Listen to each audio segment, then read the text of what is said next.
Ok. ¿Me escuchan bien? Sí, licenciado.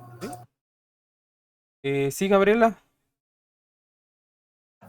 ¿Qué tal? Buenas tardes. Solo informándole que no, bueno, a mí no me aparece cargada las diapositivas en la plataforma ¿No o le es en el aparecen? grupo. No, tienen que estar en la plataforma. Ok, sí, aún no. Sí, sí, no están cargadas. Ok. Entonces, ahorita al finalizar, si me pueden hacer favor de recordarme, se las dejo cargadas de una vez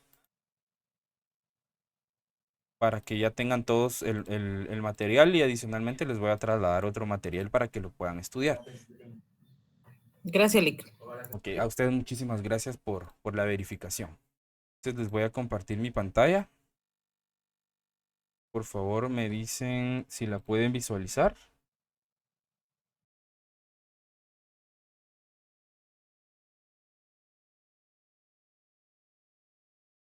Sí, Lick. Ok. Bueno. Muy buenas tardes a todos, qué gusto estar con ustedes un sábado más. Vamos a continuar con el tema de los paradigmas del siglo XXI relacionados con los conceptos básicos de administración. Y como bien nos había dicho Leslie, vamos a partir de la administración emprendedora. Solo déjenme, por favor, me indican si lo pueden visualizar ya en pantalla completa. Sí, sí. ¿Sí? Ok.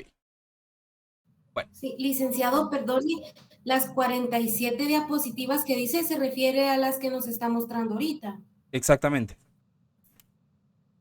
Es que Estas. yo sí tengo el material y es el que dice, bueno, ya no está cargado, pero sí en su momento lo cargó y aparece como unidad una conceptos Ok. básicos. Sí, eh, entonces sí, lo cargué y después lo bajé porque se le agregaron diapositivas. Y según yo lo había subido de nuevo, entonces eso lo quería verificar. Pero ahorita al terminar les dejo cargado de una vez este material para que todos lo tengan. Muy bien, Muchísimas gracias. gracias. Ok. Bueno, en cuanto a la administración emprendedora, acá la teoría nos dice que la pérdida de las perspectivas de un empleo duradero y de una carrera en las grandes organizaciones motivó a muchas personas a intentar ser su propio jefe. Por ello, la administración emprendedora, que contempla la tradicional administración formadora de empleados, se convirtió en una tendencia social importante. Al mismo tiempo, las grandes empresas intentan estimular el espíritu de los emprendedores internos capaces de descubrir e implementar nuevos negocios. Ok, cuando hablamos de la administración emprendedora, esta pues ha surgido básicamente como una respuesta a los cambios en el panorama laboral y en cuanto también a las cuestiones económicas a nivel nacional o del país donde se esté intentando hacer un tipo de emprendimiento. Por ejemplo, si ustedes recuerdan en 2020, en pleno auge de la pandemia, en cuanto a todo el tema de restricciones, se elevó mucho el índice de emprendimientos acá en nuestro país. Muchas personas por verse afectadas, porque ellos tenían que ir a sus oficinas o tenían que estar presentes en el lugar, pues algunas perdieron su trabajo por ese motivo, porque al tener restricciones de movilidad, pues ya no podían llegar o no podían llegar a tiempo entre muchos otros factores que les afectaron y dieron como resultado la pérdida de su trabajo. Entonces, ahí fue donde se motivaron a emprender. Algunos vendían comida, algunos vendían variedades, entre muchos otros productos. Y sobre todo el tema del delivery fue el que incrementó aún más el tema incrementó la cuestión económica o los índices económicos dentro del país. Ya no solo eran empresas de aplicaciones de delivery, sino que ya personas individuales y particulares también hacían temas de entrega, ¿verdad? Entonces, el tema del emprendedurismo no solo recae en hacer un emprendimiento formal, ¿verdad? Ya como inscribir un negocio como tal, sino que también tiene una parte en la cuestión de la economía informal, que en su mayoría, al menos en Guatemala, tal vez en un 75% o un 65% es de economía informal, que es prácticamente lo que mueve el país. Y también con el declive de las perspectivas de empleo a largo plazo y de carreras tradicionales en grandes organizaciones, también ha surgido una tendencia hacia la administración emprendedora, porque este enfoque principalmente se caracteriza por la búsqueda de oportunidades, por la búsqueda de la innovación y por la disposición para poder asumir riesgos en la creación y en la gestión de nuevos negocios.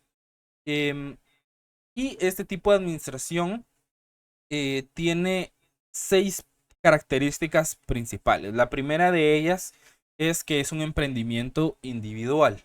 ¿A qué me refiero con esto? A que, por ejemplo, la pérdida de la seguridad laboral en los empleos tradicionales o comunes lleva o conlleva a muchas personas a buscar una independencia laboral. Entonces, el emprendimiento individual o individualizado, donde las personas crean y gestionan sus propios negocios, se ha convertido en una opción sumamente atractiva. Y realmente, si nos ponemos a pensar en a grandes rasgos, realmente a quiénes son los que les genera más, beneficio económico en la actividad empresarial en cuanto al emprendimiento. Obviamente a los que emprenden su propio negocio, porque ellos son los que establecen sus lineamientos, cómo se organizan, sobre todo los márgenes de utilidad, dependiendo del tipo de producto o servicio que vayan a vender, ¿verdad? Entonces, en muchas de las ocasiones, o me atrevería a decir en la totalidad de ocasiones, los emprendimientos o los negocios propios tienden a tener un mejor beneficio económico a largo plazo para la persona o el individuo o las organizaciones que se atreven a implementar nuevos negocios, nuevas ideas, etcétera. De igual manera, también hay que tener una preparación para poder estructurarse y llevar un control adecuado. Hay personas que sin ningún tipo de preparación pueden salir adelante porque son personas quizá organizadas, tal vez no tengan, digamos, el conocimiento técnico, pero digamos que en su vida personal se organizan de buena manera y se gestionan de buena manera y por lo tanto es motivo de su éxito también en sus emprendimientos. Entonces, hay varios factores que influyen en ese tema. La segunda característica es una innovación y creatividad. Acá la administración emprendedora lo que hace es fomentar estos dos conceptos, la innovación y la creatividad, porque los emprendedores siempre buscan o están buscando constantemente nuevas formas de abordar problemas, de desarrollar nuevos productos o de desarrollar servicios que sean únicos o personalizados y encontrar un nicho de mercado que no haya sido explorado o que si ha sido explorado buscar diferentes diferenciadores, valga la redundancia, o tener diferenciados sus productos o servicios de la competencia o de los otros productos que posiblemente ya estén establecidos para poder brindar una mejor experiencia. Tal vez no un mejor producto, ojo con esto, porque hoy en día la mayoría de marketing que se maneja en la actualidad a veces ya no tanto recae en la calidad, aunque es un punto importante, pero ahora también recae en un tema que es la experiencia del usuario, ¿verdad?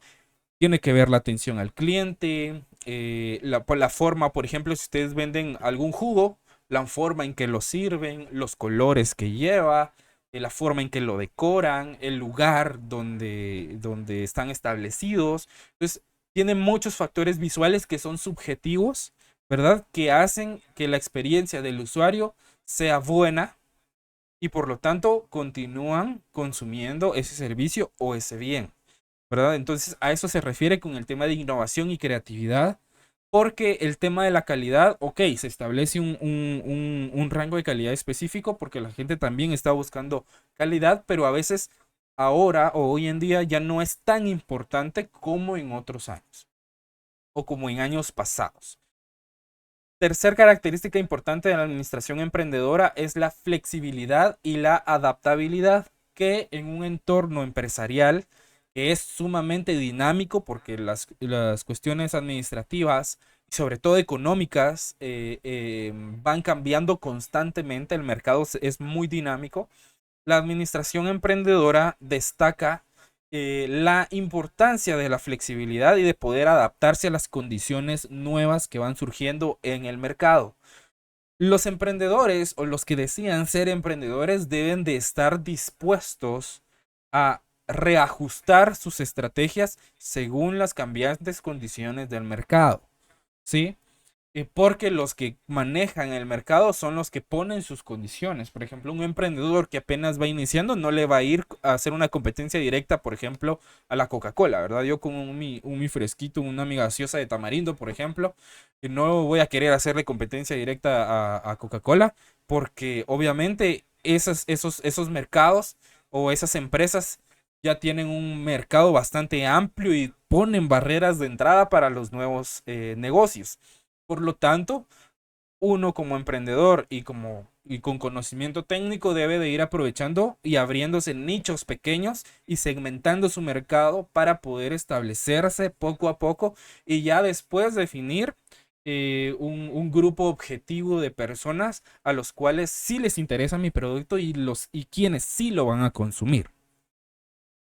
Si van teniendo dudas, por favor, pueden activar sus micrófonos y con todo gusto los vamos a estar atendiendo sus consultas, ¿ok? Cuarta característica, tener una cultura empresarial. Independientemente del tipo de emprendedurismo, sea formal o informal, si ustedes quieren emprender y tienen un conocimiento técnico, la cultura empresarial es un eje importantísimo en cualquier organización, sea pequeña, mediana o grande. Esto es lo que va a definir la empresa o su negocio, la imagen que ustedes quieren reflejar, para qué crearon el negocio, qué es lo que quieren resolver, qué tipo de productos, qué beneficios le van a dar a sus usuarios consumidores. Porque tanto en pequeñas empresas como en grandes corporaciones se ha vuelto crucial fomentar una cultura empresarial que promueva la iniciativa, la toma de riesgos y la creatividad, que son tres ejes fundamentales en cualquier negocio de cualquier tipo, de cualquier industria y de cualquier sector económico, ¿sí? Son tres ejes fundamentales y esenciales para ser unos negocios exitosos o unos emprendimientos exitosos desde el inicio hasta el final. Y las grandes empresas Perdone, siempre buscan... ¿Sí, Leslie? perdone, esos tres ejes fundamentales, ¿cuáles dijo que son? Son la iniciativa, la toma de riesgos y la creatividad.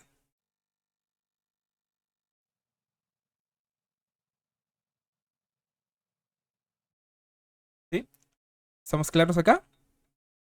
Gracias, sí. Ok.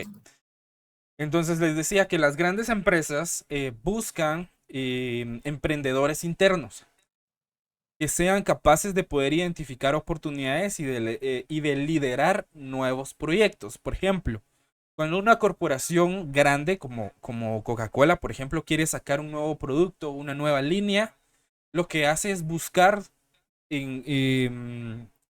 personas que sean creativas, que sean innovadoras, y en muchos de los casos se han dado, más que todo en la actualidad, colaboraciones con diversos creadores de contenido para poder establecer cierto tipo de creatividad, nuevas ideas para sus productos, ¿verdad? Alguien se encarga de la parte creativa, alguien se encarga de la parte de innovación y alguien se encarga de la parte técnica y de producción, ¿verdad? Entonces, también tienen una estructura sumamente bien definida para poder tener éxito en esos nuevos mercados y en los lanzamientos de nuevos productos. Entonces, eso es sumamente esencial también. La quinta característica es tener un ecosistema emprendedor. Muchas regiones han desarrollado ecosistemas emprendedores que brindan apoyo a nuevas empresas, desde incubadoras y aceleradoras hasta recursos financieros y mentores. Em, ¿Alguno de ustedes ha escuchado el término de startup?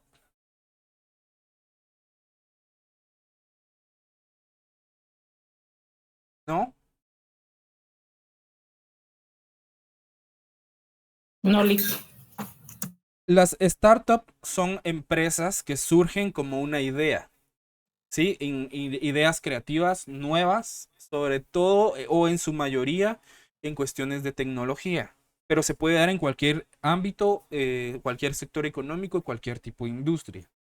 Entonces, ¿qué pasa? Son tal vez un grupo o una persona que tiene una idea, que la quiere llevar a cabo, que tiene un plan de negocios definido y lo que busca es inversionistas que crean en su producto y que puedan invertir en ellos para poder desarrollarlo.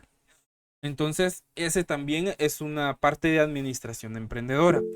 Sí, Leslie. Licenciados, serán como unas empresas que salían en un programa, creo que es en Guatevisión, pero es similar a Shark Tank.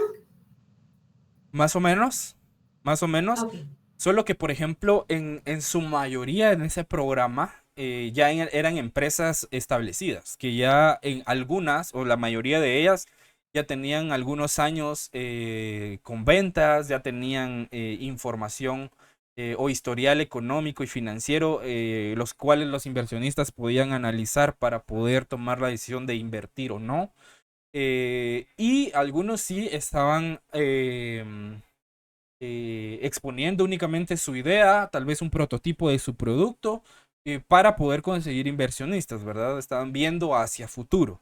Entonces, por ejemplo, ese tipo de programas, como mencionaban ustedes, Shark Tank, son bastante educativos en el tema empresarial y porque tocan varios temas interesantes del manejo de las empresas, de la toma de decisiones, de liderazgo, de marketing y sobre todo el conocimiento financiero que tiene el emprendedor de su negocio, porque eso es sumamente importante. Si uno busca un inversionista, no va a ir a venderle humo o con valores que no son reales, ¿verdad? Cuando uno busca un inversionista hay que mostrar la realidad de nuestro negocio financieramente, qué es lo que podemos ofrecer como empresa en el tema económico y en el tema de innovación y creatividad con nuestro producto, ¿verdad? Debemos de estar bien definidos hacia dónde queremos ir, cómo lo queremos hacer y por qué lo estamos haciendo. Entonces son temas bastante importantes que muy posiblemente en el proyecto final de la fase 3 van a haber algunos temas cuando creen ustedes su propio plan de negocios. ¿Sí? Se me fue que les estaba diciendo. ¿En qué tema nos habíamos quedado? ¿Qué características? Ecosistema emprendedor. Perfecto, muchísimas gracias, Paola. Acá en el ecosistema emprendedor tiene mucho que ver los gobiernos, ¿sí? Actualmente en Guatemala no recuerdo ahorita o no tengo en mente ahorita el número del decreto, pero ya existe una ley para emprendedores, la cual da algunos beneficios y les da ciertas condiciones para poder facilitarles el que creen una sociedad de emprendimiento. Em, en algunos casos,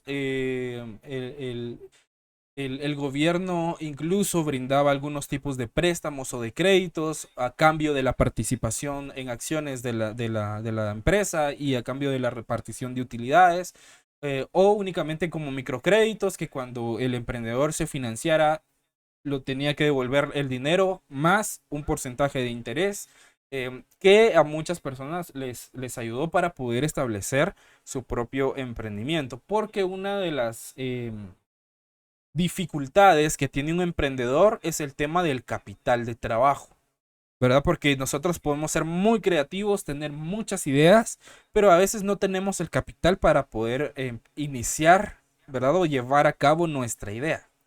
Pero como siempre me decía mi mentor, que falleció hace algunos años, el emprendimiento se inicia primero con un sueño. Entonces nosotros lo que debemos de hacer en nuestro momento, en el momento que queramos emprender, primero prepararnos técnicamente porque es una parte esencial si vemos a futuro y queremos algo grande en el futuro y tenemos sueños que sobrepasan que llegan hasta el espacio, ¿verdad ustedes?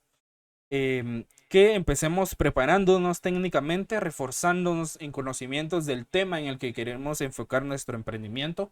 Por ejemplo, en mi caso, les puedo decir que mi firma se encarga de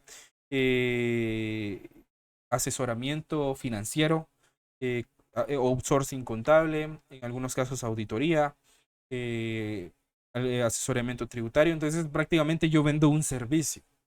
¿Sí? Entonces, ¿qué debo hacer yo para estar a la vanguardia en los servicios que yo presto? Estar actualizándome constantemente, estar al pendiente de las nuevas disposiciones legales y reglamentarias en materia tributaria, en cuestiones también de gestión administrativa, en gestión de riesgos, en gestión de calidad, en muchos otros, en servicio al cliente. Entonces, son varios factores en los que uno se debe de ir preparando al momento de querer vender un producto u ofrecer algún servicio. ¿Sí? ¿Alguna duda hasta el momento? ¿Vamos claros? Sí, Lick, está claro. ¿Sí? Entonces, esto o los ecosistemas emprendedores que se crean dentro de los países contribuyen a la proliferación de nuevas empresas y al crecimiento del emprendimiento. ¿A qué me refiero con proliferación?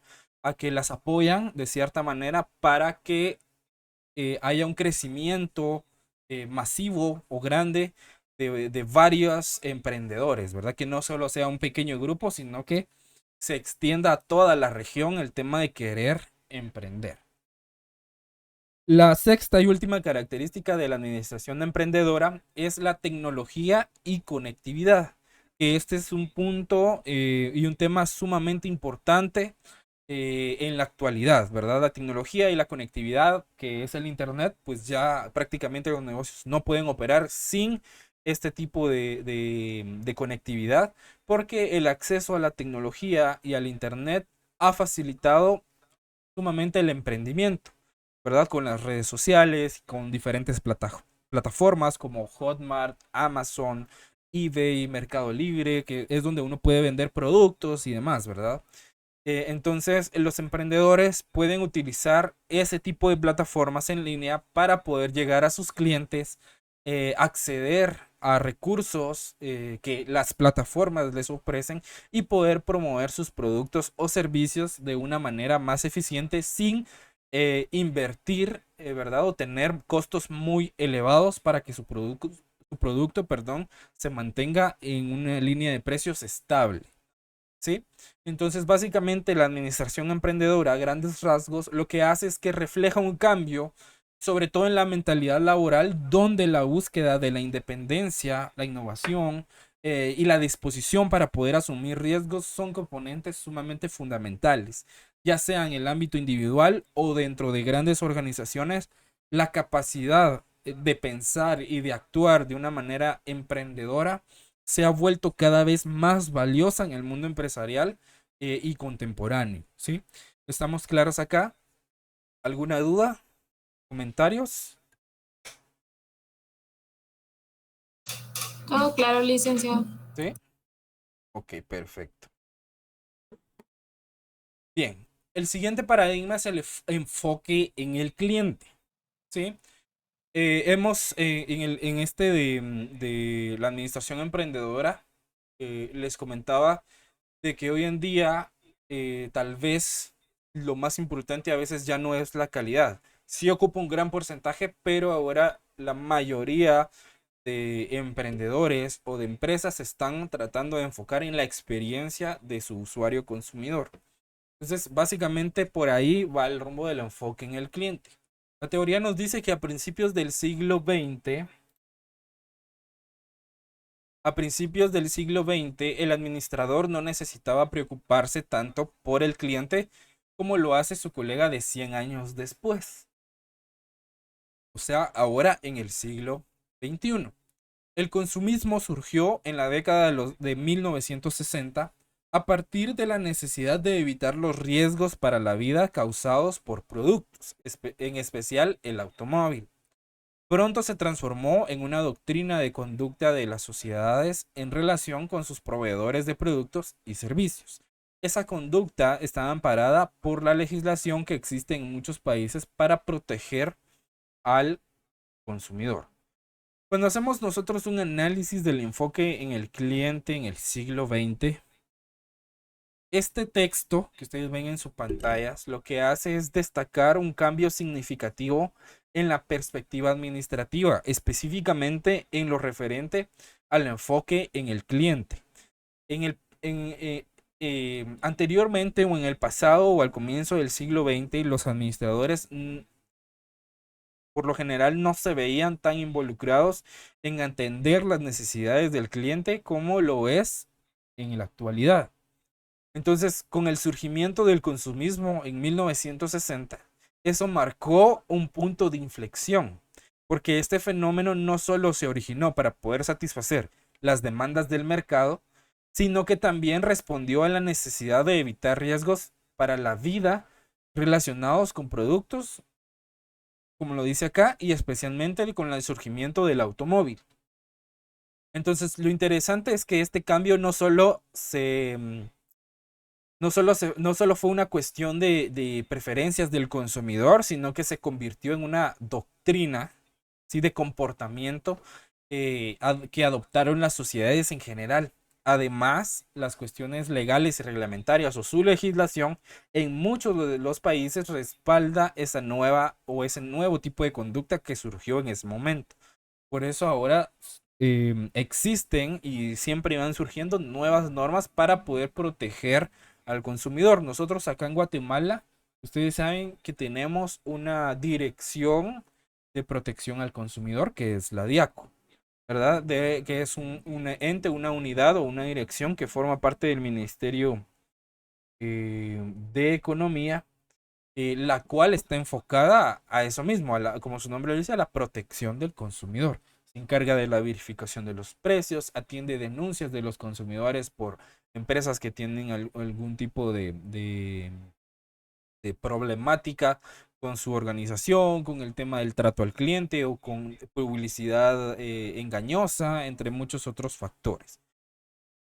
Entonces, en la actualidad, el enfoque en el cliente se considera esencial en la gestión de las empresas porque los administradores deben de comprender la importancia para poder adaptarse a las expectativas del cliente y también deben de comprender la importancia de cumplir con estándares altos de calidad y de seguridad, mucho más elevados que en el pasado, ¿verdad? Si nosotros veníamos haciendo una línea de productos y conforme van cambiando las necesidades del cliente, vamos mejorando esa línea de productos, tanto la calidad, para también viendo que no nos afecten los costos, la relación con el cliente, la atención al cliente, la facilitación, por ejemplo, con plataformas para que el cliente pueda ser atendido de mejor manera o brindarle una plataforma para que él mismo pueda escoger dentro de un catálogo y de diferentes precios.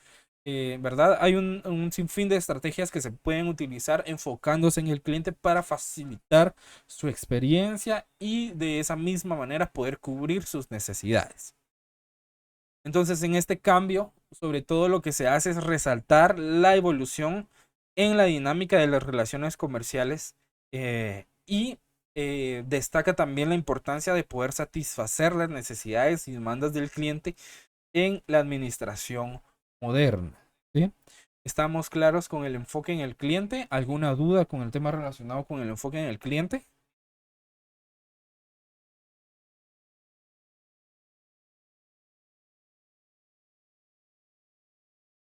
¿Dudas? ¿Comentarios? ¿Estamos claros acá? No, Sí, todo claro. licenciado. Ok. Entonces, el siguiente paradigma es el medio ambiente. Nos dice que a medida se agravaron los problemas provocados por los daños al medio ambiente, afectando la salud y el bienestar de las personas, la sociedad comenzó a reaccionar. Una importante consecuencia que marcó la década de 1960 fue la legislación que limitaba la libertad de decisión y acción de las empresas. El administrador moderno debe tomar innumerables decisiones considerando esas leyes, como la ubicación de empresas, construcciones, proyectos y embalaje de productos. Analizando el impacto del medio ambiente en la administración, este fragmento lo que hace es destacar cómo el tema del medio ambiente ha influido en la práctica administrativa a lo largo del tiempo. A medida que los problemas ambientales se van intensificando, perdón, y van afectando directamente la salud y el bienestar de las personas, la sociedad va reaccionando conforme esos problemas se van agravando. En la década de los 60, este creciente interés en la preservación del medio ambiente llevó a la implementación de regulaciones o de normativas que limitaban la libertad de decisión y acción de las empresas.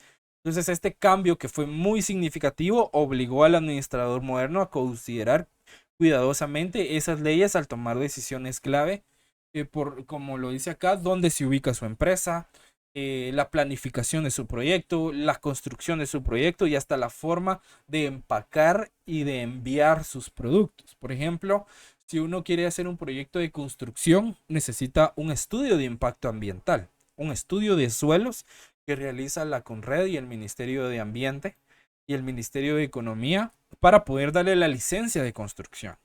¿Verdad? No es solo de que, voy a construir un centro comercial o un edificio para poner locales comerciales. No, sino que necesito llenar una serie de requisitos para ver que esa construcción no vaya a dañar el medio ambiente, ¿verdad? Porque en varios sectores del país el suelo no tiene las condiciones óptimas para poder construir. Por ejemplo, en zona 10, si no estoy mal, o en zona 14, ahora hay un problema con una construcción de una torre de apartamentos porque en los juzgados están poniendo un caso de que las autoridades recibieron un tipo de soborno para aprobar o para que los estudios de impacto ambiental y estudio de suelos salieran favorables y de que esa empresa pudiera construir su torre de apartamentos. Pero ¿qué sucede?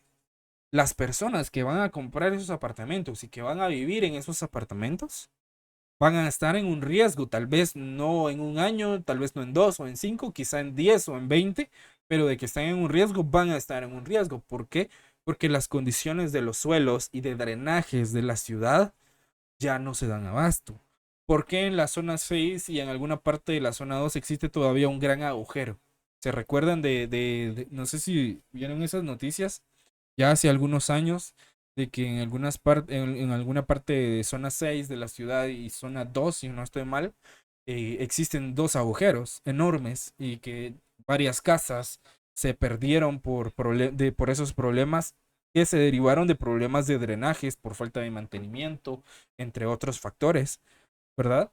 La ciudad de Guatemala no está poniendo un enfoque en el cuidado del saneamiento de las calles, en el cuidado de los drenajes, y eso lo que hace es dañar aún más el suelo, porque cada día hay más casas, cada día hay más personas que utilizan los servicios básicos y esos drenajes pues ya no se dan abasto, ¿verdad? Porque son de hace varios años, ¿verdad? Y como tal no se les ha dado un mantenimiento o porque prácticamente es muy complejo darles un mantenimiento adecuado, ¿verdad? Porque van bajo tierra.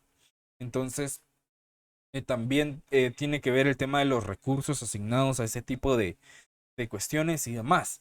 Y hoy en día existe algo que se llama responsabilidad social empresarial, que esto es un componente clave en la administración efectiva, porque acá los administradores debemos de equilibrar las metas comerciales con la sostenibilidad, ¿sí? Y poder cumplir con regulaciones que buscan minimizar el impacto negativo en el entorno enfocado en el medio ambiente. Entonces, este cambio lo que hace es resaltar una evolución de la administración para abordar no solo las necesidades comerciales que se tengan, que puedan tener, sino también la responsabilidad social de cuidar nuestro medio ambiente. Porque tenemos recursos que son renovables, pero tenemos recursos que no son renovables. Por lo tanto, la cuestión de la conciencia social ambiental ahora hoy en día es un tema sumamente relevante en la gestión empresarial, sobre todo en las grandes corporaciones. ¿Dudas? ¿Comentarios? ¿Estamos claros con este paradigma? Todo claro, licenciado. Sí, perfecto. El siguiente paradigma y el penúltimo es la calidad de vida. nos dice que cuestiones que en el pasado hubieran sido irrelevantes, muchas de ellas relacionadas con la administración de los recursos humanos, tomaron una dimensión considerable para las empresas de la actualidad.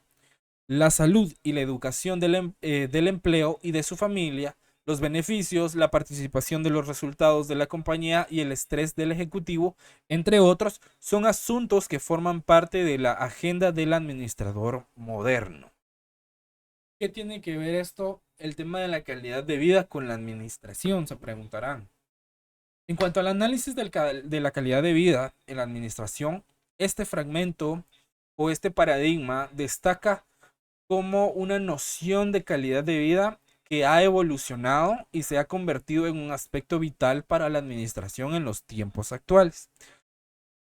Anteriormente, ciertos temas que ahora son cruciales para la gestión de recursos humanos, por ejemplo, podrían haberse considerado irrelevantes. Entonces, hoy en día, aspectos como la salud y la educación de los colaboradores y de sus familias, los beneficios laborales que puedan obtener, la participación en los resultados de la compañía, porque algunas compañías tienen programas donde, dependiendo del tiempo o dependiendo del desempeño del colaborador, se vuelven parte de la empresa como socios, ¿verdad? Tal vez con un pequeño porcentaje, pero los van incluyendo de esa manera, que son estrategias para mejorar la calidad de vida de sus administradores. Por ejemplo, las estructuras organizacionales de las empresas estadounidenses básicamente están sentadas en esa base.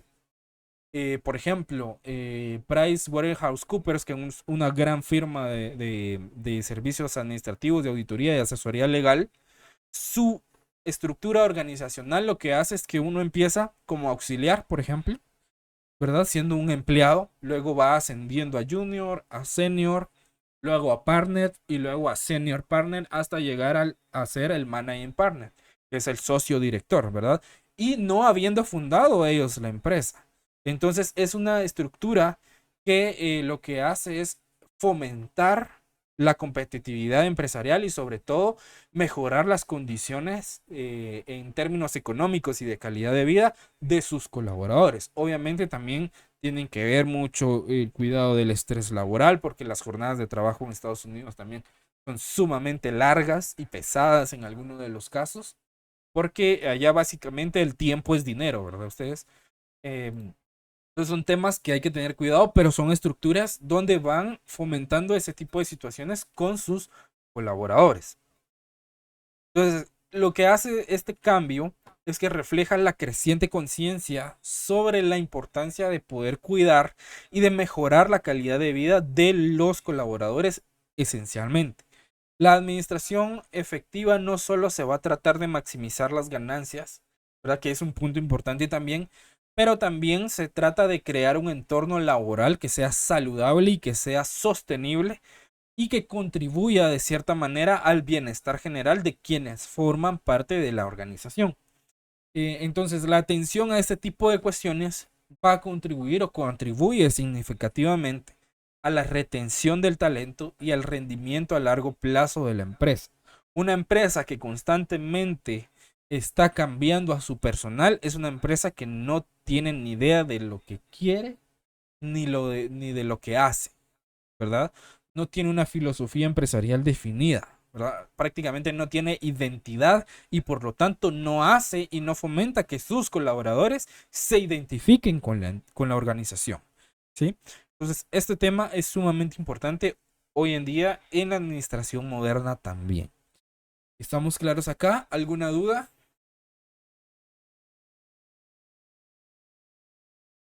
¿Dudas? ¿Comentarios?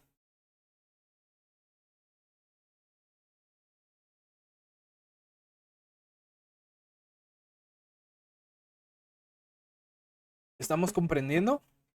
¿Van conmigo en la jugada? Bien. Sí, El último paradigma es el surgimiento del tercer sector. Cuando hablamos del surgimiento del tercer sector, nos dice que la administración contemporánea se ha visto influenciada por cambios en las expectativas sociales y legales. El enfoque en el cliente impulsado por el consumismo y respaldo por la legislación, destacan la importancia de satisfacer las necesidades del consumidor. La atención al medio ambiente, acentuada por la legislación ambiental, impone restricciones a las decisiones empresariales. Además, la calidad de vida se ha vuelto esencial, incorporando aspectos como la salud, educación y bienestar de los empleados en la agenda administrativa. Y estos cambios reflejan una evolución hacia prácticas más éticas y sostenibles en la gestión empresarial. Entonces, ¿qué es el surgimiento del tercer sector? En este análisis que ustedes ven en su pantalla, lo que observamos es cómo la administración ha evolucionado de cierta manera en respuesta a cambios sociales legales. El enfoque en el cliente siempre va a destacar la importancia de satisfacer las expectativas del consumidor. Y esto se va a ver impulsado por el consumismo y respaldado por la legislación del país y en cómo se maneja su economía, y también por el tema de la protección al consumidor.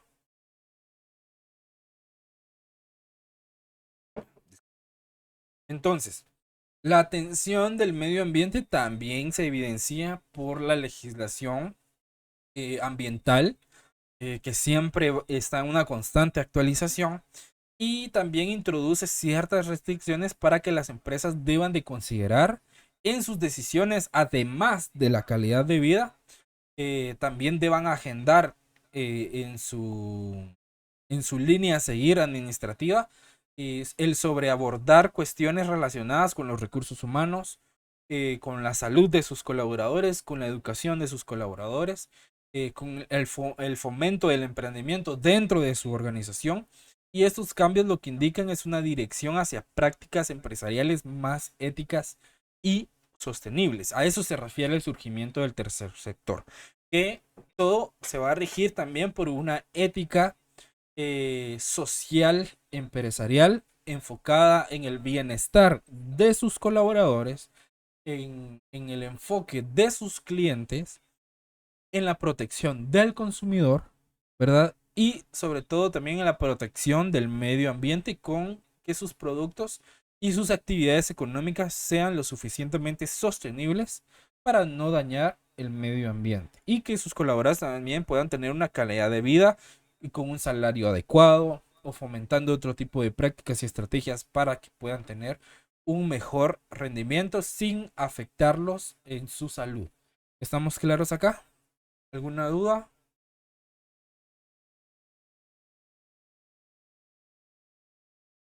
¿Dudas? ¿Comentarios? No le.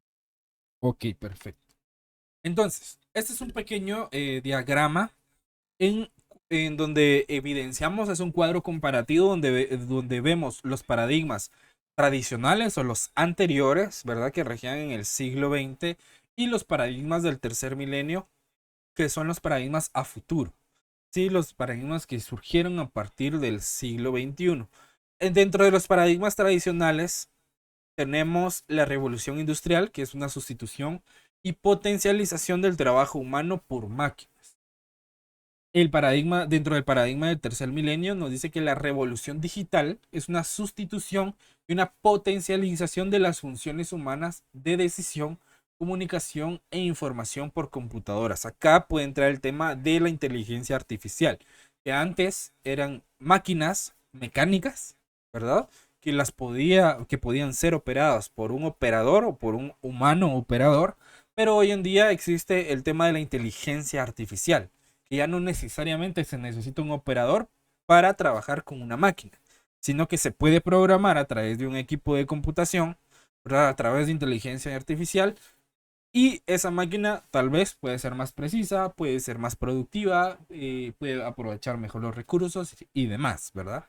Entonces a eso se van refiriendo a este tipo de comparaciones. Entonces, en esta comparación entre paradigmas tradicionales y paradigmas del tercer milenio, nos muestra cómo la evolución de la sociedad y la tecnología ha transformado la naturaleza del trabajo y la naturaleza de la administración, porque durante la revolución industrial, por ejemplo, la mecanización vino a reemplazar el trabajo manual, mientras que en la era digital actual, las computadoras han influido en las funciones humanas de toma de decisiones, de comunicación y de información. Sí, como les mencionaba, la inteligencia artificial ha venido a romper un montón de paradigmas tradicionales. Entonces, antes la fuerza laboral estaba muy marcada por la lucha de clases entre trabajadores y empleadores, ¿verdad? Está muy marcada esa separación. Mientras que ahora vemos un aumento en trabajadores de servicios y de conocimiento técnico o profesionales que son o que trabajan o actúan de manera liberal, ¿verdad? Que son profesionales independientes, que no son parte de una organización, sino que prestan sus servicios de manera individualizada e independiente. Em, También podemos ver el tema de la de especialización en tareas únicas, que eso ha venido evolucionando hacia equipos polivalentes o que funcionan de diversas maneras y que en algunos casos pueden ser autodirigidos con algún tipo de educación superior, ¿verdad? El manejo de equipo necesita alguna preparación técnica profesional para poder ser operados, ¿verdad? Y hoy en día con la inteligencia artificial pues se puede o se rompe también ese paradigma tradicional porque ya no necesariamente debe existir una preparación técnica profesional para ser operario de algún tipo de máquina especializada. También en el tema de estructuras, ¿sí? Estructuras organizacionales antes grandes y que mantenían una jerarquía totalmente definida, ahora tienden a ser más esbeltas, o sea, menos robustas. Porque la estabilidad en el empleo y la carrera profesional siempre ha dado paso a desafíos como el desempleo, la empleabilidad, el outsourcing, la economía informal y además también se destaca el cambio del énfasis en la eficiencia hacia a la competitividad, ¿verdad? Ya no basta gestionar de manera adecuada nuestros recursos, tiempo, sino que ahora lo que manda es qué tan competitivo soy en el mercado. ¿Qué tanto puedo mantener la competencia con las demás empresas que ofrecen servicios similares o iguales? ¿Qué diferenciadores tengo yo en mis servicios y en mis productos para mantenerme en la vista del consumidor, para estar ahí, para ocupar un lugar dentro del mercado? ¿Verdad? Que es un tema ahora muy importante, ese traslado de eficiencia hacia competitividad, pero siempre sin dejar de ser eficiente ni efectivo, ¿verdad? Entonces no desaparece como tal que seamos eficientes y eficaces, sino que se le agrega un elemento más que debemos de ser mucho más eficientes y mucho más eficaces para ser competitivos y estar siempre en el mercado. ¿Sí? Y también tenemos un mayor énfasis en la responsabilidad social empresarial, en la ética empresarial y en la ciudadanía empresarial. Porque estos cambios de paradigmas reflejan la necesidad de seguir adaptándose a un entorno empresarial súper dinámico y que se convierte en cierta manera en un enfoque mucho más ético, mucho más enfocado en lo social y en lo ambiental, ¿verdad? Hoy en día existen muchas empresas que dicen que venden productos 100% orgánicos, sin ningún tipo de conservantes, ni contaminantes, ni químicos, por ejemplo, en el caso de los alimentos, o que en la ropa utilizan fibras naturales, como por ejemplo algunas empresas utilizan hilo, que es resultado de una fibra que sale del bambú, por ejemplo. Utilizan otro tipo de alternativas para hacer papel, por ejemplo, papel de oficina, como las fibras de coco, entre otras cuestiones, ¿verdad? Que son bastante innovadoras también y también implementan mucho el tema de la tecnología para poder seguir adaptándose a las condiciones de responsabilidad social, empresarial y sostenibilidad, teniendo mucho cuidado con el medio ambiente y con la flora y fauna de los países donde están operando. ¿Sí? ¿Estamos claros acá? ¿Alguna duda con el tema de los paradigmas? ¿Estamos claros? ¿Dudas? ¿Comentarios?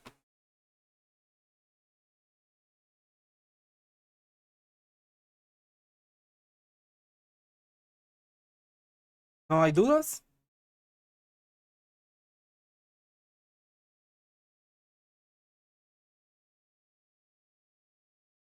Ok, si no hay dudas ni comentarios, vamos a pasar a terminar el tema de nuestro caso práctico. Acá les voy a compartir pantalla del caso práctico. Por favor, si ustedes lo pueden tener a la mano también.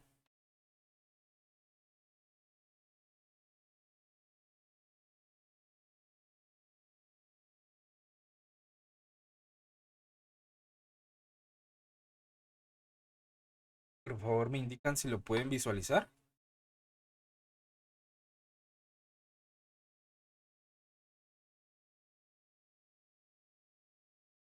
Sí, se ve. Sí, se visualiza. Ok, Sí, perfecto. licenciado.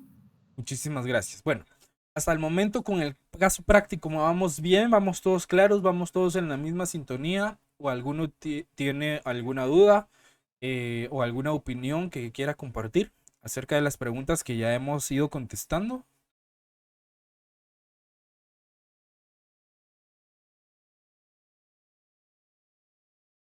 No, Rick, creo que vamos con la misma secuencia. Sí, estamos claros. Recuerden que les va a venir un caso práctico en la evaluación. Entonces es importante que si les queda alguna duda, la puedan hacer y con todo gusto se les va a estar resolviendo, ya que el próximo fin de semana, si no estoy mal, ¿verdad? Es 23, es nuestra evaluación. Entonces, para que todos vayamos al 100% con los criterios bien definidos. Entonces, la pregunta que nos toca: ¿cuáles son las consecuencias previsibles de que Ricardo continúe administrando la empresa? ¿Sí?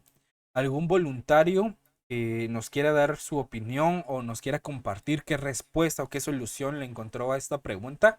Porque recordemos, y recapitulando un poco, que ya habíamos definido las causas principales del problema, que se debía también a un cambio generacional y un poco al tema del conocimiento técnico. Habíamos definido quién debe mandar, ¿verdad?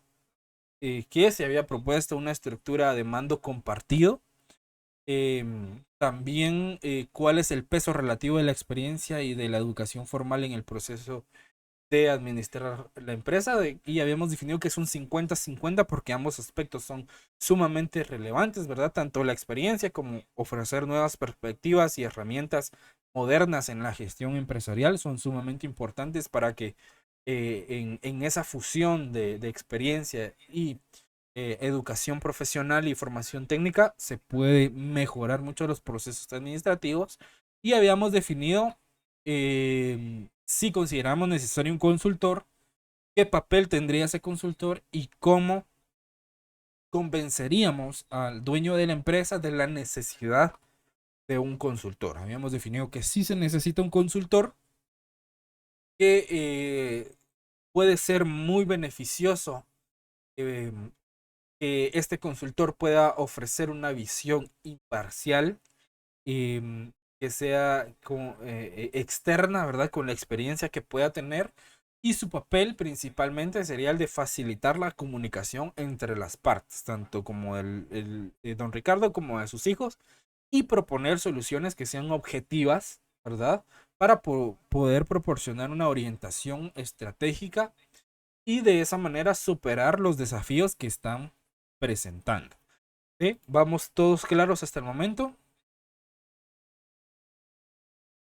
Sí. Ok. Entonces, ¿quién nos quisiera compartir la respuesta que le dio a la pregunta número 5? ¿Cuáles son las consecuencias previsibles de que Ricardo continúe administrando la empresa? Adelante, Leslie. Sí, licenciado. Bueno, yo coloqué que una de las posibles consecuencias es que la empresa no continúe en marcha, ya que al no estar actualizados en términos y procesos administrativos, este ya no continúe innovándose y las personas opten por irse con la competencia y los conflictos con los hijos pues continuarían. Perfecto. Excelente respuesta. ¿Alguien más? Vamos a juntar varias opiniones y luego vamos a profundizar y vamos a definir un criterio. ¿Alguien más que quiera compartir su respuesta?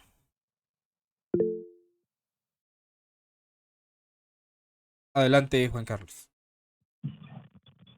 Sí, yo había puesto en esa pregunta que era un riesgo dejarle toda la administración a él, máximo cuando vemos que la tecnología va avanzando y otros métodos donde él, pues la verdad no tiene alcance y se corre el riesgo que muchos clientes no les gusten los productos de la empresa.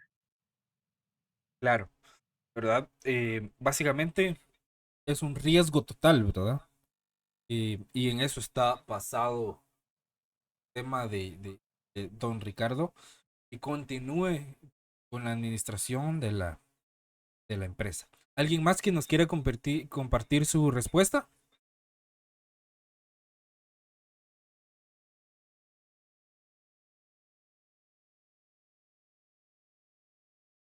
¿No?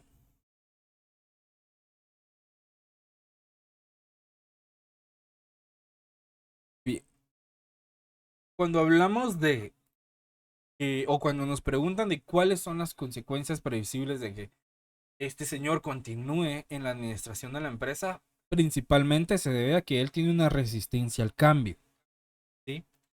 Y la posible falta de adaptación a nuevas tendencias, a nuevas tecnologías, a nuevas ideas o nuevas herramientas o a nuevos procesos que podrían afectar la competitividad de la empresa, como lo mencionaba Leslie, y es un riesgo sumamente grande, como lo mencionaba Juan Carlos, porque además el conflicto con sus hijos podría intensificarse, ¿verdad? Podría ser mucho más grande.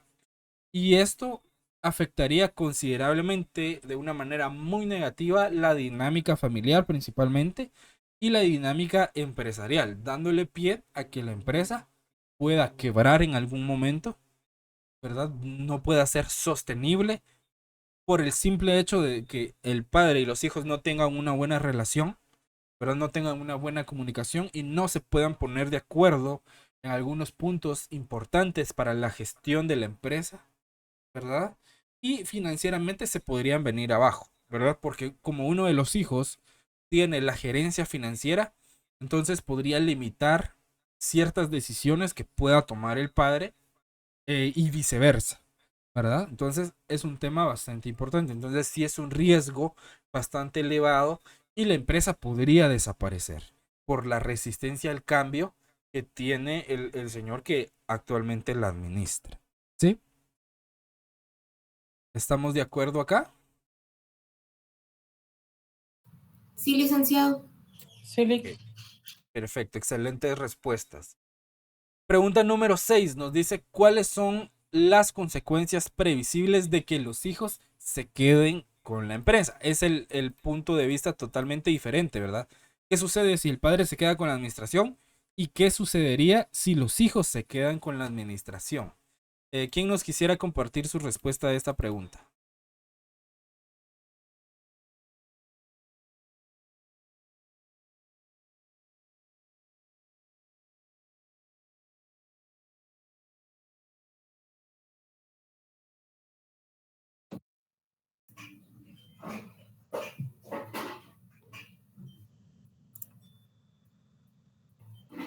gracias. Yo coloqué, Adelante. el Adelante, reto Gabriel. sería grande, gracias. El reto sería grande, ya que querer administrar por administrar no es exitoso, ¿verdad? Debe de haber preparación, consultoría y experiencia, Ok, perfecto. Digamos que le la cual la brinda atribuye... el trabajo.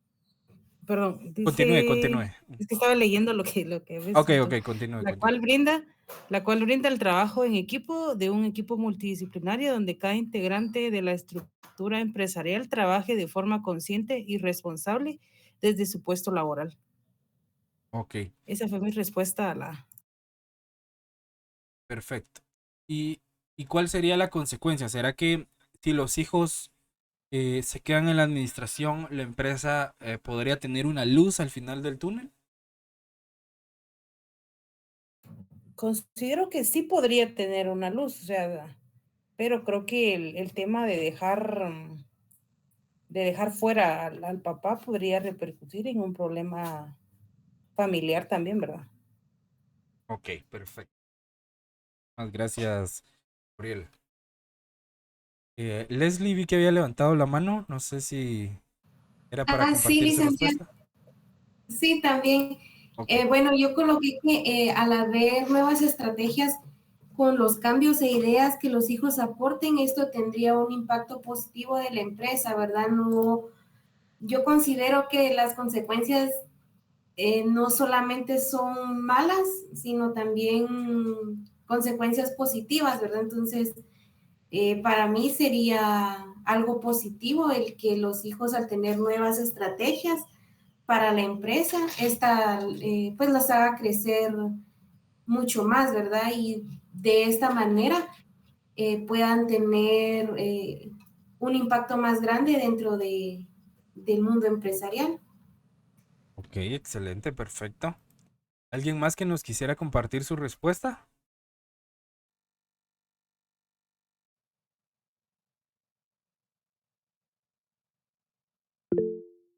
Adelante, Héctor. No, ¿se me escucha ahí, Lick? Sí, se le escucha bien. Yo veo que, bueno, un punto sería en contra que los problemas familiares que van a surgir, ¿verdad? A la hora de que ellos tomen el control de la empresa. Y tal vez un punto positivo sería una innovación que ellos traerían hacia la empresa, no solo profesionalmente, sino que laboralmente, a la hora de visualizarse en otros campos, tal vez irse añadiendo otras empresas o viendo cómo ellos van creciendo, innovando de lo que ellos empezaron a lo que pueden ir produciendo más adelante. Sí. También tiene sus riesgos, ¿verdad? El que solo los hijos también asuman la administración de la empresa también conlleva sus riesgos. Principalmente si nos ponemos a analizarlo detenidamente, si los hijos asumen el control, es verdad que podrían implementar cambios que sean más ágiles, más técnicos y poder adaptarse de una mejor manera a las tendencias del mercado, de sus consumidores y aumentar de cierta manera la competitividad por el conocimiento técnico que tienen. Sin embargo, la falta de experiencia que tienen, porque en eso hace énfasis la historia del ejercicio, la falta de experiencia que estos tengan podría llevar a que ellos puedan tomar decisiones que estén menos fundamentadas, ¿verdad? Porque recuerden, la experiencia va de la mano con la formación técnica profesional. Porque si yo no tengo experiencia, obviamente yo voy a tomar decisiones únicamente con teoría, ¿sí? Y muchas veces, o en la mayoría de las veces, la teoría se aplica de manera muy diferente en la práctica, ¿sí? Entonces, para poder comprender la teoría en su totalidad, debemos de adquirir experiencia poniendo la teoría en práctica y viendo cuáles son los pros y los contras. Y de esa manera vamos analizando y vamos comprendiendo de mejor manera las teorías que vamos adquiriendo en lo largo de una carrera o formación profesional, ¿verdad? Entonces, sí es un riesgo. ¿Ayudaría a la empresa? En cierta parte sí, pero de igual manera deberían de, como lo respondimos en eh, la pregunta 2 donde se propuso una estructura de mando compartida, ¿verdad? De buscar un punto de equilibrio en el que ambas partes se puedan poner de acuerdo para tomar las mejores decisiones posibles, tanto tomando en cuenta la experiencia como la formación técnica y profesional de la otra parte. ¿Sí? ¿Estamos claros acá? Entonces, básicamente estas dos preguntas se complementaban, ¿verdad? Porque uno tiene experiencia, pero no puede subsistir por las condiciones dinámicas del mercado que necesitan conocimiento técnico profesional. Y los otros se pueden adaptar mucho mejor a las condiciones del mercado, pero les hace falta experiencia, ¿verdad? Entonces, quieran o no, ambas partes se complementan, ¿sí? ¿Alguna duda con estas dos preguntas? ¿Estamos claros?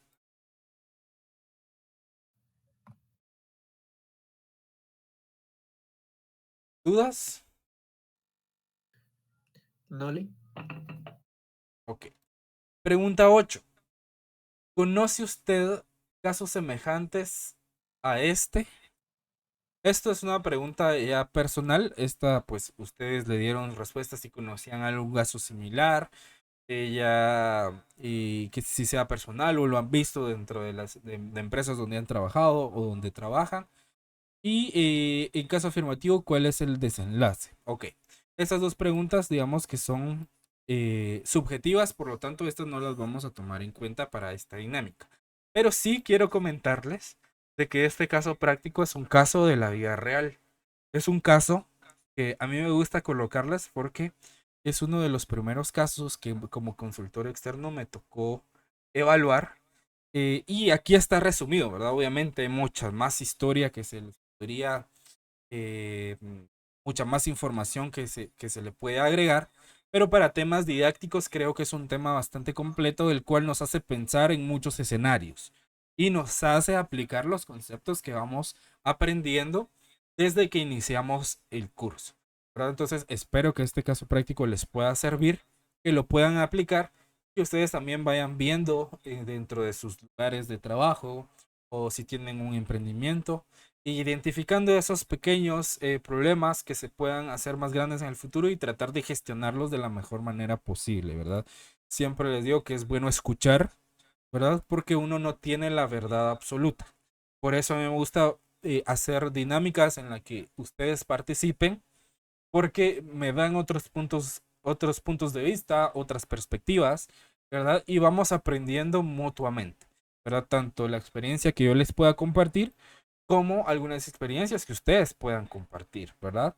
Entonces, se me hacen sumamente interesantes. Espero que este caso práctico eh, lo hayan desarrollado de manera adecuada. Por los que han compartido su opinión, creo que fueron bastante acertados. Y sobre todo felicitarlos porque utilizaron lenguaje técnico que hemos ido aplicando y hemos ido aprendiendo en el transcurso de las clases que llevamos. Entonces, un aplauso para ustedes, excelente trabajo, excelentes opiniones y tomen en cuenta este caso práctico. Va a ser más o menos similar. Voy a tratar de la manera de compartirles otro caso un poco más corto para que puedan ustedes continuar practicando para su evaluación. ¿Alguna duda? ¿Estamos claros?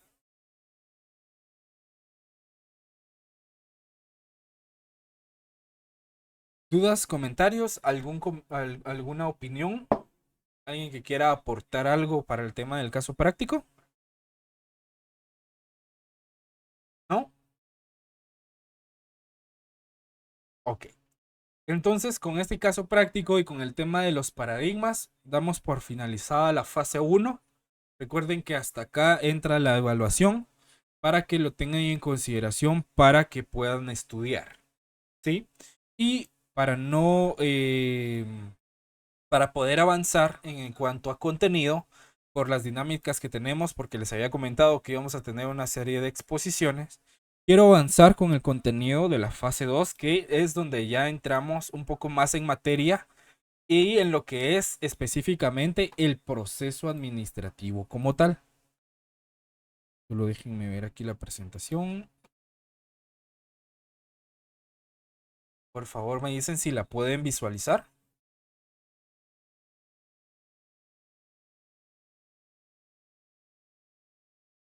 Y si la pueden ver en pantalla completa. Sí, licenciado. Sí se ve, licenciado. Ok. Bien. Proceso administrativo.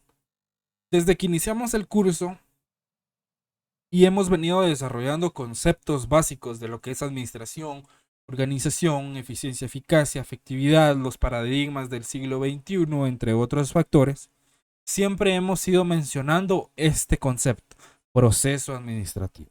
Incluso en algunas de sus disertaciones o en algunas de sus opiniones y comentarios, ustedes mismos han mencionado el proceso administrativo. Conocemos los elementos principales del proceso administrativo, ¿verdad? Los hemos ido mencionando, perdón, pero no hemos profundizado como tal en cada uno de ellos. Entonces, antes de iniciar, ¿alguno de ustedes quisiera dar su concepto de qué es proceso administrativo? Con sus propias palabras, no tiene que ser algo técnico. Con sus propias palabras, ¿qué es proceso administrativo para ustedes?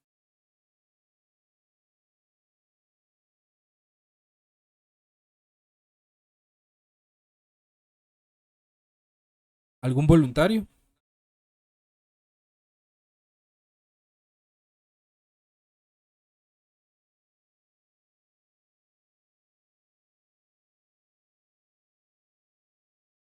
Yo, licenciado, para mí el proceso administrativo es, son las fases por las que pasa una empresa para poder llegar a cumplir sus metas y objetivos, ¿verdad? Porque como parte del proceso administrativo, el principal pues es la planeación.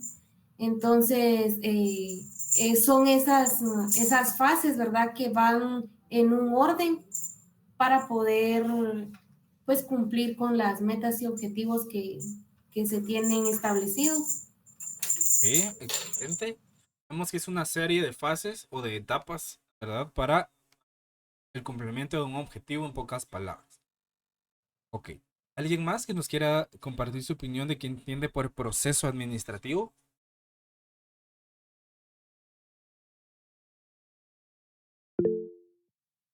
Adelante, Gabriela. Considero que el proceso administrativo, como les le decía, es una serie de fases o valga la redundancia, de procesos, ¿verdad?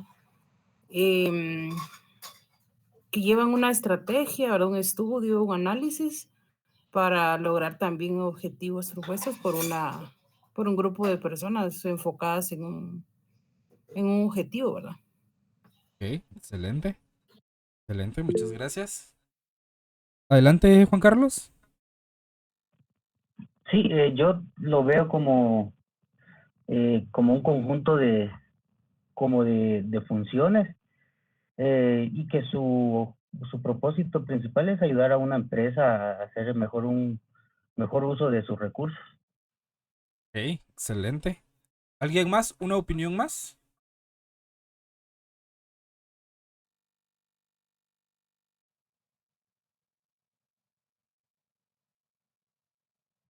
¿Alguien más que nos quiera compartir su opinión?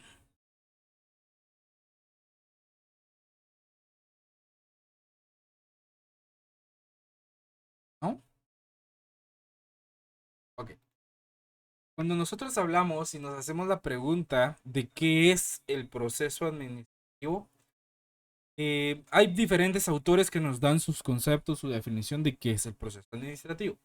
A mí me gusta mucho esta definición. Dice que el proceso administrativo constituye una secuencia de funciones orientadas a optimizar eficientemente cada recurso dentro de una empresa, asegurando su correcta gestión, rapidez y eficacia. ¿Sí? El proceso administrativo principalmente es un enfoque estructurado que implica una serie de etapas y de funciones interrelacionadas con el objetivo de gestionar y de dirigir eficazmente una empresa.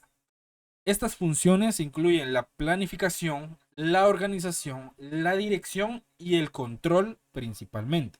Nosotros podemos agregar el tema de liderazgo y el tema de integración como parte del proceso administrativo. Pero los principales son estos cuatro: la planificación, organización, dirección y control. En cuanto a la planificación, sí les quiero advertir que aquí vamos a ser un poco repetitivos en cuanto a la definición de cada etapa del proceso administrativo, porque son conceptos que ya los hemos tocado de manera muy general en los temas anteriores que ya hemos visto, pero es sumamente necesario, ya que este va a ser el pan diario de cada día del administrador. ¿Verdad? Conocer las fases, las etapas o las partes del proceso administrativo, saber qué son, qué significan y para qué sirven, es esencial. Por lo tanto, por favor, mucho ojo con eso, y acá sí me gustaría que vayan anotando para que les vaya quedando claro todo el tema. Y sí voy a pedir mucho de su participación. Por si tienen alguna duda, por favor, háganla, no se queden con la duda. porque este es un elemento esencial y es la base de la administración y de la gestión empresarial. Si nosotros no entendemos qué es el proceso administrativo, va a ser muy complicado que vayamos a poder gestionar de una manera adecuada nuestra empresa o incluso a nosotros mismos, porque esto se puede aplicar también a la vida personal, ¿sí? Entonces, en ese entendido la primera parte del proceso administrativo es la planificación, ¿sí? La planificación, en esa etapa pues se definen los objetivos, se desarrollan las estrategias para poder alcanzar esos objetivos, establecen planes detallados para poder orientar las actividades futuras, y se identifican los recursos necesarios para esas actividades para lograr o para el logro de esos objetivos. Luego sigue el proceso de organización, que esta se trata de estructurar los recursos disponibles de una manera eficiente para poder llevar a cabo los planes que se hagan en la fase que le precede, perdón, que es la de planificación. Luego de la de organización, la fase de dirección, que la fase de dirección es básicamente donde se lidera y se motiva el personal para poder ejecutar las tareas de acuerdo con los planes que se vayan estableciendo, tanto en la planificación y cómo se estructuraron. Y el control, que es una fase de seguimiento, una fase de evaluación del desempeño de las actividades realizadas que se planificaron para ver si esas actividades sí van a cumplir los objetivos y las metas planteadas. Si no, en esta fase se aplican cuestiones correctivas, se vuelve a planificar, se vuelve a organizar, se vuelve a dirigir y se vuelve a controlar y vuelve a iniciar el proceso, ¿sí? Prácticamente el proceso administrativo es un círculo vicioso, ¿verdad? Que siempre se va retroalimentando constantemente. Entonces, el objetivo final del proceso administrativo es lograr la eficacia y la eficiencia en el uso de los recursos de una empresa para poder alcanzar sus metas y objetivos de una manera exitosa.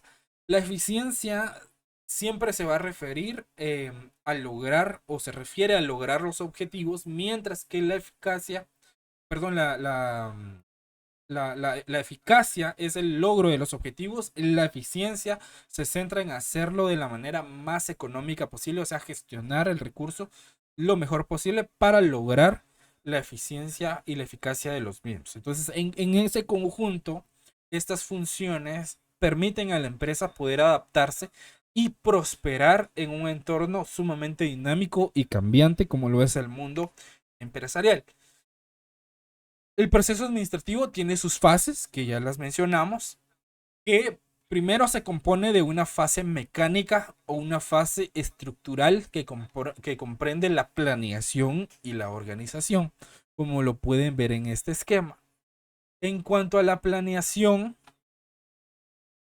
en cuanto a la fase mecánica estructural del proceso administrativo, acá es fundamental para poder establecer cimientos sólidos que van a guiar el funcionamiento de la organización.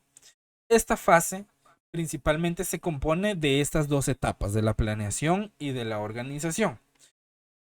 Como punto principal tenemos la etapa o la fase de planeación, que si se dan cuenta acá en este cuadro sinóptico que pueden ver en sus pantallas, la planeación comprende la filosofía empresarial, la misión, la visión, los valores, las estrategias, las políticas, los programas y los presupuestos. Estos son los elementos esenciales de la planeación o los elementos básicos. Acá se le puede agregar mucha más información si queremos tener un plan mucho más detallado, mucho más robusto, con más cuestiones técnicas. Pero esto es lo principal que se planifica al momento de realizar un modelo de negocio que se mantiene a lo largo del tiempo. En cuanto a la filosofía en esta etapa, acá se establecen los principios fundamentales que van a guiar la acción y el propósito de la organización. La filosofía organizacional principalmente define la mentalidad y los valores fundamentales que orientan todas las actividades de la empresa, ¿sí? A eso se le llama filosofía empresarial. En cuanto a la misión se define en que consiste en una declaración que es clara y que es concisa del propósito central y la razón de ser de la organización. La misión siempre debe de comunicar el propósito fundamental de la empresa a sus colaboradores y a sus clientes y algunas otras partes interesadas como lo son accionistas o miembros del gobierno corporativo de la empresa.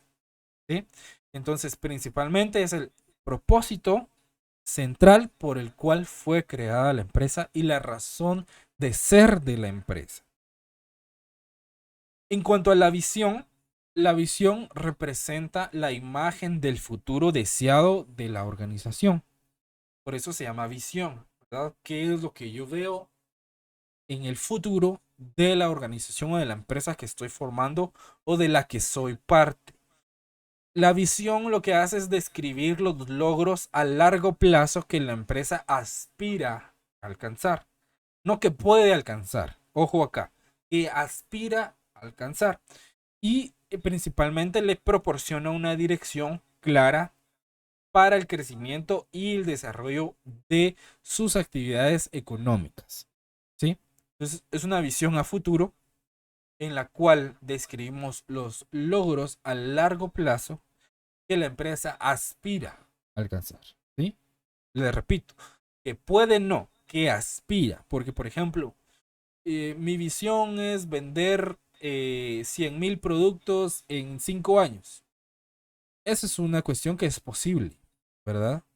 Pero una visión puede ser de que en 10 años yo voy a ser la mejor empresa de prestación de servicios contables, por ejemplo, del mundo. Esa es una cuestión ya aspiracional. Entonces ahí va enfocada la visión, ¿verdad? Solo por darles un ejemplo. Por favor, si van teniendo dudas, pueden activar su micrófono y hacer las consultas que consideren necesarias. Luego tenemos el tema de los valores. ¿Sí, Juan Carlos? Perdón, di que lo interrumpa ahí. Solo quisiera saber, tengo una duda, Lick.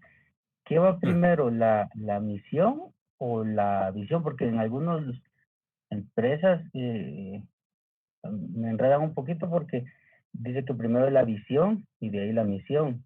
Otros es al revés. Entonces, no sé cuál es el primero, se podría decir, si se pudiera.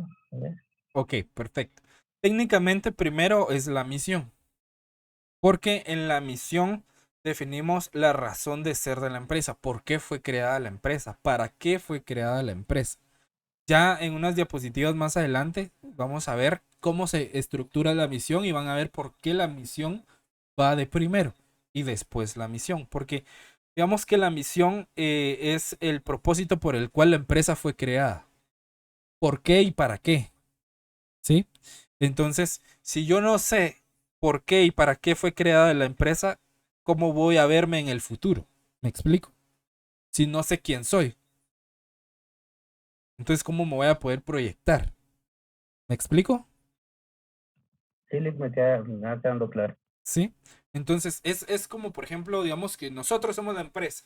Entonces, si yo no sé mi razón de ser, el motivo por el cual fui creado, para qué fui creado y por qué fui creado, entonces, ¿cómo me voy a poder proyectar en el futuro si no tengo una razón de ser? ¿Sí? Entonces, ya cuando veamos la estructura de la misión o de cómo se conforma una misión y una visión, creo que nos va a quedar mucho más claro, pero les puedo dar ese ejemplo que les acabo de dar para que más o menos tengamos la idea de por qué la misión es que va primero y después la visión. ¿Sí? ¿Estamos claros acá? Excelente, gracias, Lick. ¿Sí? Ok. Estábamos en la visión, ¿verdad? Que la visión representa la imagen del futuro y cuestiones muy aspiracionales que se quieran lograr a largo plazo. Luego tenemos el tema de los valores. Los valores principalmente se identifican y se establecen los principios éticos y culturales que guían el comportamiento de la organización. ¿Sí, Paola? Licenciado, disculpe, ya son las 3 y pues tengo una salida ahorita. Ah, ok, No, ok, disculpen. no Sí, sé no, si va a pasar asistencia. no hay problema. Sí, por favor, se me había pasado el tiempo. Muchísimas gracias. Entonces, por el tema del tiempo, lo vamos a dejar acá. Por favor, se recuerdan, nos quedamos en valores, ¿sí? Que lo vamos a ver el de este sábado en 8, porque este sábado pues tenemos evaluación. Y les voy a enviar una información en el grupo porque ya les cargué unas actividades que están en la fase 2, que son ya para que empiecen el tema de las exposiciones. Por favor, si ya tienen armados sus grupos, recuerden que son de 6 integrantes, para que los puedan enviar al grupo para yo poder hacer mis listados. Entonces, por favor, los que puedan activar su cámara para poder tomar la captura de pantalla de la asistencia. Y con eso daríamos por finalizada la clase del día de hoy. Ok. A la cuenta de 3 me regalan una sonrisa para sus cámaras. A la 1, a las 2 y a las 3. Ahí estamos. Muchísimas gracias. Un gusto haber estado con ustedes. Yo les traslado material para que puedan prepararse para la evaluación y algunos ejercicios del caso práctico para que lo puedan repasar. Y también le voy a trasladar las respuestas del caso práctico que vimos, que terminamos de ver el día de hoy. Entonces, sin más que agregar, no sé si alguien tiene alguna duda. ¿Estamos claros con el tema del contenido? Sí, que estamos claros. En el caso de nosotros ya armamos un grupo, entonces vamos a hacerle llegar los nombres para Ok, poderlo tener en ok, cuenta. Gracias, Lee. perfecto. Entonces me lo envían por favor en Excel al grupo. Así yo puedo armar mis listados y les doy lineamientos de cómo va a ser el tema de las exposiciones, para cuándo van a estar programadas. Y ya con los dos grupos podemos hacer el sorteo de los temas. ¿Sí? Ok, gracias, Lee. Ok. Les deseo una muy feliz tarde. Primero Dios, nos vemos el próximo sábado en nuestra evaluación de la fase 1. Por favor, lean, prepárense para que estemos al 100% y no tengamos ningún inconveniente con las notas. Por favor, si alguien tiene algún inconveniente con temas de que no pudo subir algún trabajo o algo así, escríbanme al correo para poder apoyarles en ese sentido. Si no, las notas, si no estoy mal, ya están cargadas, pero no sé por qué razón no les aparece el resultado en sus actividades. Entonces ya me comuniqué con la sede para poder ver ese tema. Si no, se los voy a trasladar en un Excel en lo que resuelven el tema de que les aparezca ya en la plataforma, para que no estén al pendiente de cuánto tengo de zona y demás, ¿verdad? Porque sí, no sé por qué no les aparece si ya las había cargado. Entonces, por favor, estemos pendientes ahí. Yo les aviso si me logran resolver. Si no, yo les envío ese documento. Entonces, sin más que agregar, un gusto haber estado con ustedes un sábado más. Y si Dios nos lo permite, nos vemos el próximo sábado. Les Feliz deseo tarde, mucho Lee. éxito. Feliz tarde. Licenciado, feliz tarde. Feliz Feliz tarde, tarde. licenciado. Feliz tarde, Lick. Feliz tarde.